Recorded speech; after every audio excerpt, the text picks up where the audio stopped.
Hi, gang. Welcome to Dina Six TV. Welcome to Dina Six TV, gang. I'm so happy to have Ellen Frazer Jameson on. Please help me welcome her. Yes. Ellen's a wonderful friend of mine, but I found out so many amazing, fascinating things about you through research. Right. The wonders of Google.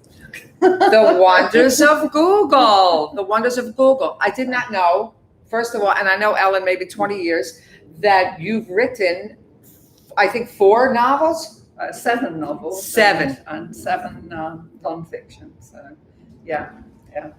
So we're over a dozen books now. Wow. The latest one is At the Captain's Table? Yes. I'm going to read it. I promise you. Well, I have a copy here for you. Oh, fantastic. Yeah, I should have had that. Can we start again? No, because we're live. Oh, really? Yeah, we're live. We're on air. I didn't know that. Yeah, I love it. Okay, then I can stand up and go and get a copy of the book. Yeah, this is the way my show rolls. It actually, Okay. Here we are. Oh, fantastic. Here you go, Dina.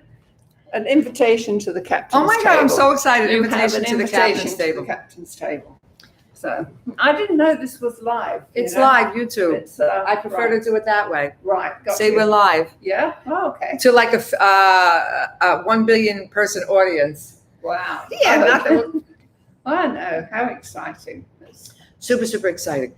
So I didn't know also too that you were a cruise lover. Did you get this? Oh, I love cruising. Yeah. Is that how you got the inspiration for this? Yeah. Two round the world cruises. And was a good place to start. So it's a kind of combination of a travel book and a romance book. And if I'm not going to tell you which bits, the travel is definitely true. Whether the romance is or not, you'll have to work out. Oh, fantastic. Oh, I love it. I love it. See, look at it. I mean, you're sitting here in my apartment in Miami Beach. If you look here, you can actually see a cruise ship on the horizon. You have to see behind us. The cruise ships there. They're right in the port of Miami. How could I not love cruising? The most amazing view. I mean, cruising is one thing, but 2 around the world tours. Yeah. Ellen does it right. Yeah. She's also a BBC broadcaster and reporter. Yeah. And I just find it so fascinating that you did some dangerous undercover work. Do you have any specific? Well, yeah, I remember one time it was actually political undercover, and there was some unrest in England, and there was various groups who were, it wasn't, nobody was really plotting to overthrow the government, but they were certainly looking to be disruptive. And in at the time of my undercover, we didn't have cell phones, so you didn't gather people the way they do now for rioting and activities. But so you actually had to go to a place. So I became connected with this political group who were very anti-government and certainly were planning degrees of violence, let's say. And so from the start, when I began to make contact with them, I always had to have a guard and a driver outside wherever I was meeting them. So if you had to suddenly run in the middle of a conversation, or somebody for some reason began to get suspicious about you, then you always... Because they didn't know who you were. You were going on... I wasn't there as a journalist. I was there as somebody who was interested in their cause. Gotcha. So always we had to do that, to go in like that. Oh. And then when they were having rallies in different parts of the country, usually rural areas, we didn't go in the way you might do now with a team of reporters. We actually went in on our own to try to get the information. And when you're actually sitting in the middle of a campsite in rural England, and the leader who you're interviewing is telling you that he broke a reporter's arm the week before when he discovered who they were, it can be nerve-wracking. Sure. And so, you know, I mean, I loved those kind of things. It was a lot of fun doing that. And then we also did other more kind of serious things, like going into children's homes to find cases of abuse. And of course, those kind of cases nowadays are being exploded in, you know, current stories about finding out things that were happening. So we were at that stage of doing investigative work, going in, working in a situation and observing the staff, their children, what was happening. So, you know, nobody is ever going to be very happy if they find out that you are not, you know, an admin assistant. You are, in fact, a national newspaper reporter. So it was an exciting job. Exciting, and it also, I'm sure, took a lot of work to even get you in there, to find people that were willing to help you. You know what I mean? On the other end. I would have said that it's kind of where parts of my acting career started from, because you try to go in there and blend.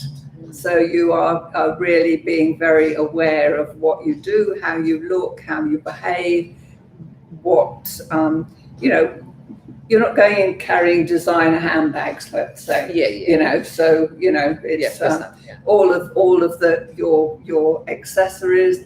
So you're kind of putting yourself there and going in and really playing the part, because on some of these investigations you might be involved for months. So so and then at the end of it you are hopefully coming out with a good undercover story. So fascinating. It was wonderful. I loved it. Fascinating. I'm sure it helped you with your books. Always. I mean, the fact is that, you know, I've been a journalist and a writer all my life. It's what I do. I've been keeping a journal since I was 7 years of age. I read that. So I always have been an observer, always being part of. And what I tell people is, you have to do your research, like you just said, you know, reading some stuff about me that you didn't know. You can write something from your own observations, but if you haven't made notes, then, you know, I wrote this week about being in Tokyo 2 years ago, when they were very excited about the fact that they were about to have the Olympics. And of course it didn't, it was like 18 months later. So it was necessary to go back, look at my notes that I had taken when I was physically in Tokyo and see what I saw in Tokyo, you know, what was happening then and what the people were like. That's what brings things to life and gives authenticity. Or you end up with a very unimaginative kind of personal experience. It's much better to actually be building something on facts. And once you've got your facts in place, you can go as far as you want with the imagination, which is the bit I love. I love the imagination. I read where your teacher said, I believe your teacher said, well, Ellen hardly lives in reality. Isn't that wonderful? I one time said, you know, do you sometimes think I'm a little bit out there? And he said, the truth is, it's surprising to ever find you here on Earth. I love it, you know? Hemingway said, why do ordinary when you can do extraordinary? I did read that about you as well, too. And you gave me such good information about writing, you know, because I found out maybe I'm a little bit of a writer, but you said, you know, the blank page says nothing.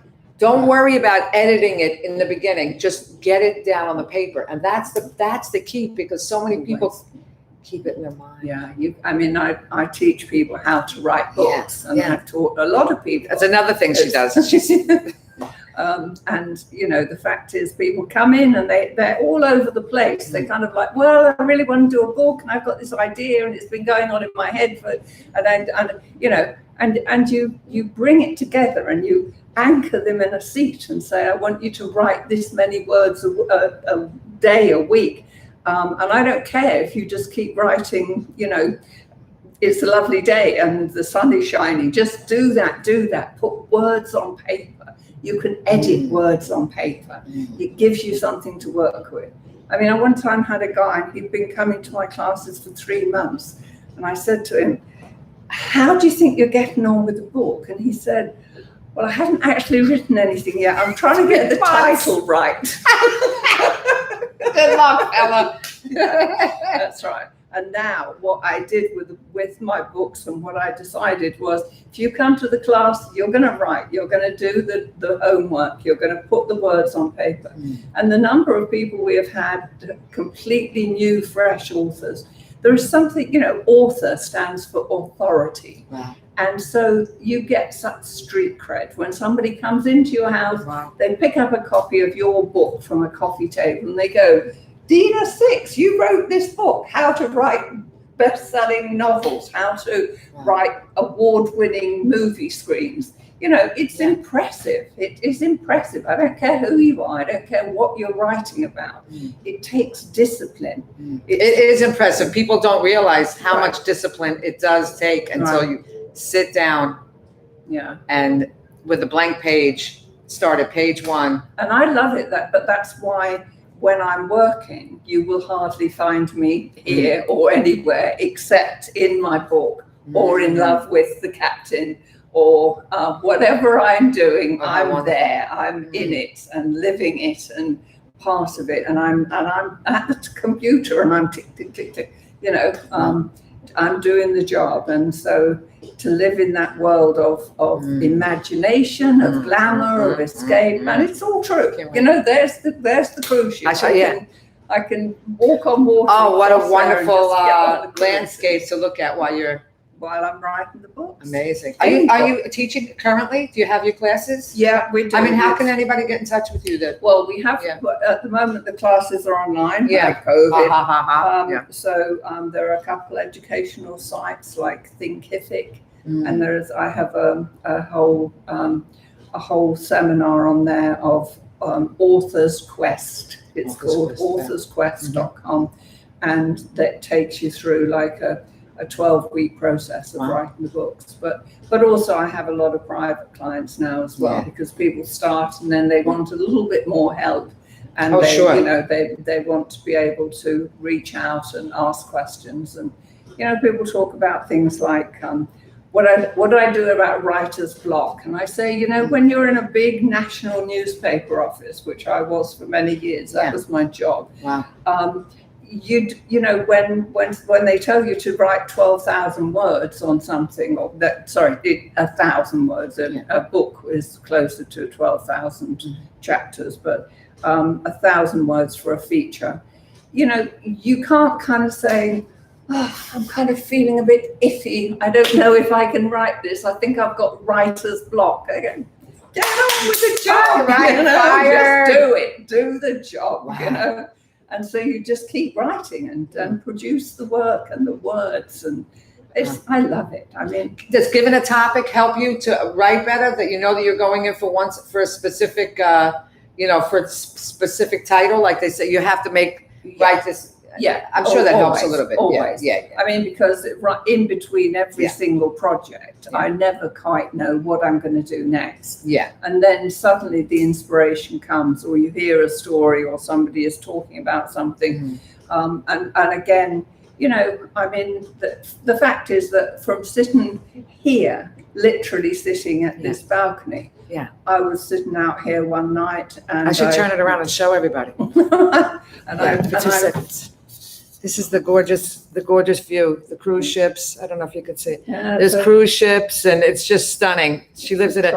We don't want to. The last show I had, I gave away the location. Oh, right. So I don't want to give away your location. It's $1 million location. Yeah. But believe me, it's luxurious. So that's one thing I know about Ellen. So one evening I came home, and there was a big kerfuffle in the building, and sadly, somebody had committed suicide and jumped out of the window of a floor in the building. And I just came home and I sat here and I looked and I thought, what would it feel like to actually just be sitting on this balcony and then stand up and jump off? And from there, I wrote the book about, about, how it might feel, what takes you to that point. So, it's not all kind of glamour and ritz. It's, And Real and raw. I interviewed somebody. I met somebody in the gym the next day, and I said, "Did you hear about the person who committed suicide?" And he said, "Yeah, I heard the thud, and I thought it was something to do with the game on TV, so I didn't look out." And you go like, that's life. That is life and death happening before your eyes. How can you not want to write it down on paper and be part of? And, I mean, things like social media these days has made things much easier, because before we needed publishers. I mean, I worked, as I say, for national newspapers. I was a broadcaster with my own show on the BBC. I've done TV shows. We always needed a pathway to get to the audience. Now the audience is there. You can do it anytime you want. So anything you want to. You like it better? It has its advantages. I think some of it is a little corruptive, a little toxic these days. But at the same time, for authors, you can get books published, you can get films made, you can get indie music. Speaking of films, have you ever thought of turning any of your books into films? This book is a perfect film, to be honest, because it goes all around the world. It is a storm-tossed romance. Ooh la la. The heartache, the joy, the wonder, and the captain is gorgeous. He is. Everyone on the ship is in love with him, but of course, my heroine is so beautiful and wealthy that she gets him like that. Oh yeah, you make sure of that, right? I love it. She gets him. But I think there's a wide market for delicious romance, like this in film. I tell you the other thing that is very exciting that's happened in the last couple of months. A lot of my books have been translated into other languages. And for many years, living in Miami, in Florida, people have said to me, your romance books, especially those ones set in Spain, would go down really well with a Spanish audience. But of course, you really need it to be in the Spanish language. Well, now I've got several books that have just come out in the last few weeks in Spanish, and then one in Italian. Congratulations! Wow! And that is a global market that really opens up the door to other readers. It feels really great. So, congratulations! Wow. Yeah, I mean, I've tried sometimes with the I did a romance trilogy called the Love Trilogy, and so it was I have had occasions when somebody said they were going to make a film of part of it and all of that, and then it just doesn't quite make it. I don't need to tell you about filmmaking. It either clicks or it doesn't. High hopes, they come up, and then suddenly it doesn't quite move. But some of them, they just needed that extra push, and so I'm always game for keeping it out there and making myself and the books available. And beautiful. I mean, I love the fact that the possibilities are endless. Every single day, something exciting happens. Like Dina Six comes to your house to interview you. I'm so happy to be here. I read something. We're going to go back a little bit, because the last time I interviewed somebody, I wound up talking about myself. It's not a. I read something where it said that you actually shipped yourself in a big parcel. She shipped herself in a parcel to the Beatles. Oh, this is so embarrassing. Is this true? This is so embarrassing. I was like 14, and 14. We in school, we in high school, we spent weeks planning this. The Beatles were coming on holiday to the Bahamas. Wow! Right, close to here, and we didn't know where that was. But we decided somebody had to ship themselves, so you send a parcel to the Beatles, and it says the Beatles, Bahamas, America. And they're going to open the box and go, "Oh, hello, who are you? Nice to see you. Nice Would you like planning. to join us on our vacation?" So we planned this for ages, and we got the biggest box we could find, and we were in the gym hall, and they put me in the box. I got to go to the Bahamas to meet the Beatles, and so I'm in there, and they've sellotaped it all, and they've arranged to have it picked up, and they've written all the address on it.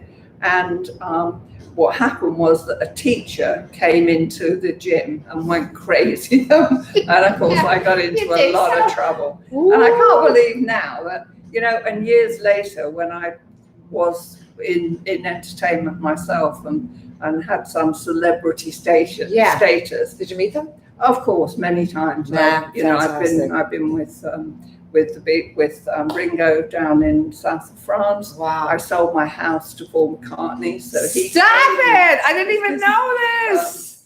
John Lennon I met in a nightclub a few times, and I'm standing. I tell you what, Dina, when you are a Beatles fan and you are standing next to John Lennon in a nightclub and he's ordering a drink and he says, "You all right, love?" You say, "Yeah, I'm all right, John." Oh my God! And then you go home and you go, "Oh, this is the best day of my life." Wow. But then, of course, when you start to do the job, in any given year, our radio show, which was a nightly live show for 2 hours, we would interview over the course of a year 1,000 people. Wow. From politicians, showbiz, ordinary people. What's the name of the show? Sportsmen. It was called Jameson Tonight. Jameson. And we would just interview all these people. The Jamesons on BBC. Wow. And I heard it was the largest radio show. It was the largest radio show in Europe at that in time. Europe. For like 6 years running. Yeah. And I did read that. It was wonderful. Wow. And I went to a friend of mine called Anthony Hopkins when I was about to start the job. And I said, "Tell me, what am I going to do? I've got to do 2 hours live per night. How am I going to do it?" And he said, "Be yourself. Exactly. You can't pretend for 2 hours. Wow. So just go in there, be yourself, but always give your own opinions. If you try to act, you are very quickly going to be seen through. So you have to have the authenticity." And that was excellent advice. Wow. So thank you for that, Anthony Hopkins. Thank you, Ellen, for having two names, the Beatles and Anthony Hopkins, mentioned on my show. I know. I'm sorry, name dropping like that. Are you kidding me? Don't give us some more. Give us some more. I also heard you were rock and roller when you were younger. Oh God, yeah. I mean, I'm like, I was out there. I was, what was the time though? Too, it was fantastic era.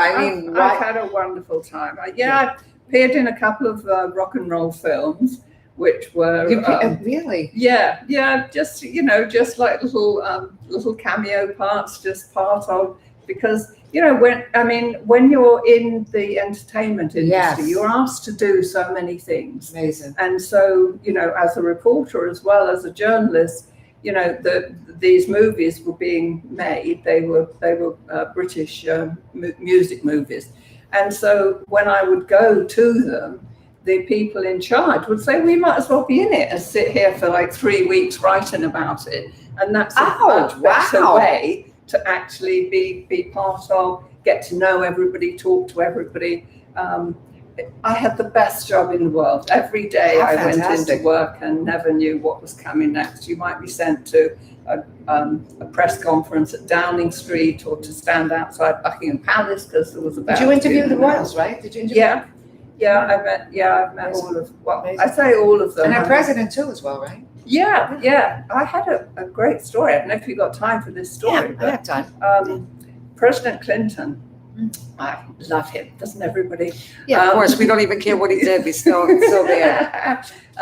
So I'm there. It's a book signing, and he said, "How you doing?" And I said, "Great." And I met him a couple of times. And he took one of my books, and he said he would take it home and ask Hillary to read it. And I said, "She's running for president. She might be a little busy, but ask her anyway." So he said. "I know you're British." And I said, "Yeah." And I said, "Listen, I have to tell you something. You were in Britain at one point and you actually made a remark and I've never forgotten it."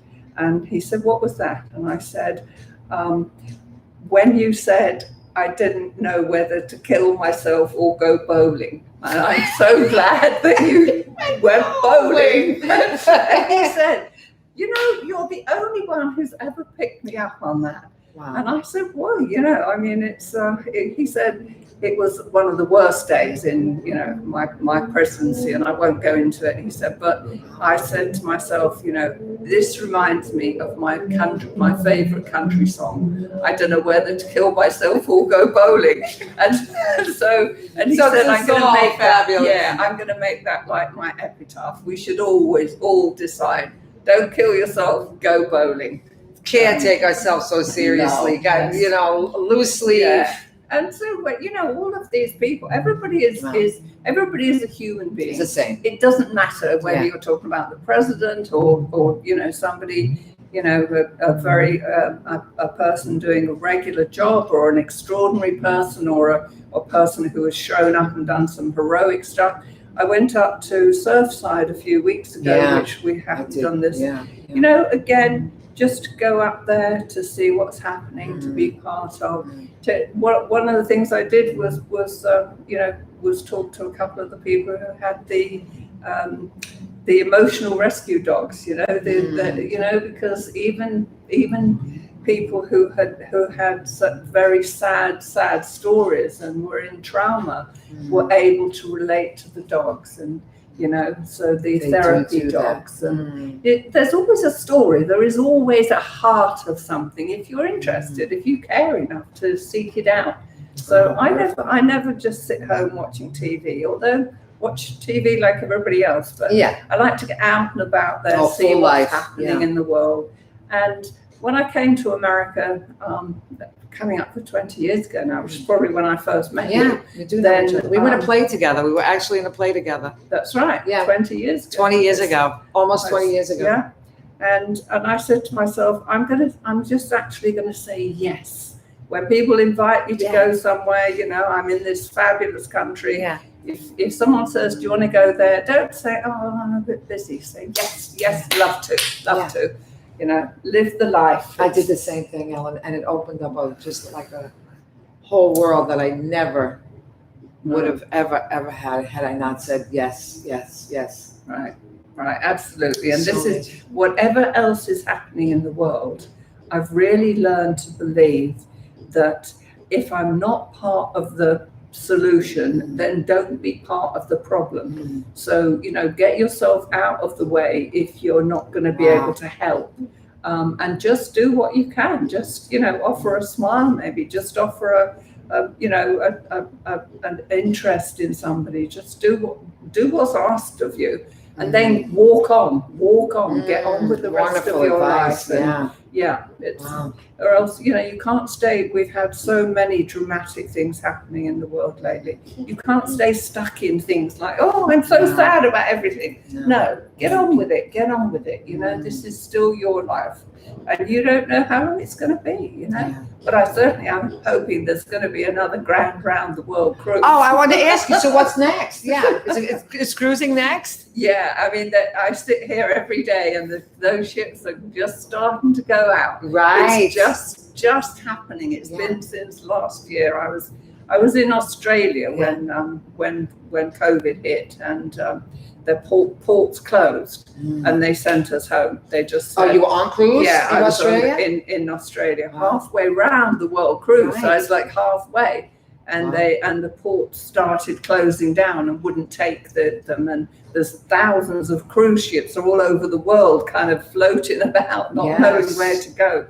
And we got taken back to England, and I lay on my couch when I got home, and we were right in the middle of lockdown in England, and we were, you know, if you went out, if you weren't hardly even allowed to go out, you know, you were covered head to toe. And then I used to go home. I had to live on my own because I couldn't go back to where my kind of vulnerable people were in the house.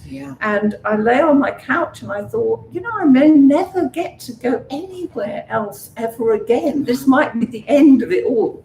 And now suddenly you're sitting here, you know, I mean, the world is opening up again, and I know we have to be careful, but the world is out there, and you know, if we're cautious, if we follow the regulations, then the world is still there, and there's still wonderful things happening, even in the midst of pandemics. You can find great things to do and wonderful events, and you know, you and I just kind of met up again, and it's like you pick up where we left off. I think we could sit here talking all day. But oh, you gave me wonderful advice, and you were so wonderful to me when we first met. I thought of you often through the years, even when we didn't spend time together. But when I saw you, I was like, oh, there she is. Right. And I felt a little more normal in South Beach because I got a chance an opportunity to see you and to also chat with you. Right. And it's wonderful. I mean, that's what friendship is about. Exactly. You can pick it up like that. And again, the language of the heart. We know where we're coming from. We talk authentically to people. It doesn't matter who you are, what you've got, what you haven't got. If you can actually be truthful and trusting of people, then it's a fabulous life. Oh my God, it's a fabulous life. It just happens to be the title of one of my other books. Oh, I wanted to ask you what's next. Yeah. Let's get into the what's next. Yeah. Well, I think that it's probably one of the bestsellers was 7 Steps to Cruising Fabulous. So I can hardly ever get away from cruising nowadays. It's all part of. And do you stay in the bar, just stay and just walk around and talk to people the entire time and get involved and get in date? You like to dance? I love dancing. She loves to dance. I love dancing. Yeah. Dancing is my big thing. Do you write when you're on the boat? Yeah, totally. I can't go a day without writing. Really, wow. It's fresh air to me. Writing. I have to kind of get it all off my. Another friend of mine is Julia Cameron, The Artist's Way, and of course Julia. With the first time I ever met Julia, she said to me, well, are you doing morning pages? And I said, I'm sorry, I don't know what they are. And she said, you've got to get to doing morning pages. Oh. So to do morning pages, get stuff off the top levels and get down to what's really going on with you in your life. Wow. We're getting a whole writing course here, folks, for free. Wow. Yeah, I mean, there's get the excess junk out of there, get the stuff, and then there's always something going on at the moment. I've been doing some writing some stuff for the church. We have 100-year centenary coming up. Fantastic! I sing in the praise team at my local church, so that is phenomenal. You're singing mine. You're singing my song. Yeah, I love it. Oh, entertainment on stage. Love it. There's nothing you can't do if you actually just put your heart into it and ask questions. People love being asked. I mean, when I get to doing the movie, I'll come and talk to you about it, because people, that's how you get things done. You don't have to know everything. You just have to know people who do know. So, that's the biggest gift of filmmaking is you figure out, what you're not good at, and then that's exactly how it works. Right. It's collaboration. Always a collaboration. And gratitude. Number one. Being part of the praise team. I'm in gratitude all day, every day. Yes. I have to be true and say that. I'm so a blessed life, and it's been wonderful. I don't know what's going to happen next time. That's the great thing about it. I love it. Yeah, full of excitement. Anticipation. Yeah, it's great. Oh, Ellen, thank you so much. No, thank you for talking to me, for inviting me, for being part of your show. I mean, this is exciting. You have your own TV show. Yeah, Dina Six TV. All over the world. Yeah. You never know who is watching this who goes, those 2 women, they're just the women that I need to do, empower women and make things happen. And, the gifts drop, the abundance drops. I'm humbled by the chance to talk to you and to talk to everybody else. It's been great for me. I know that for sure.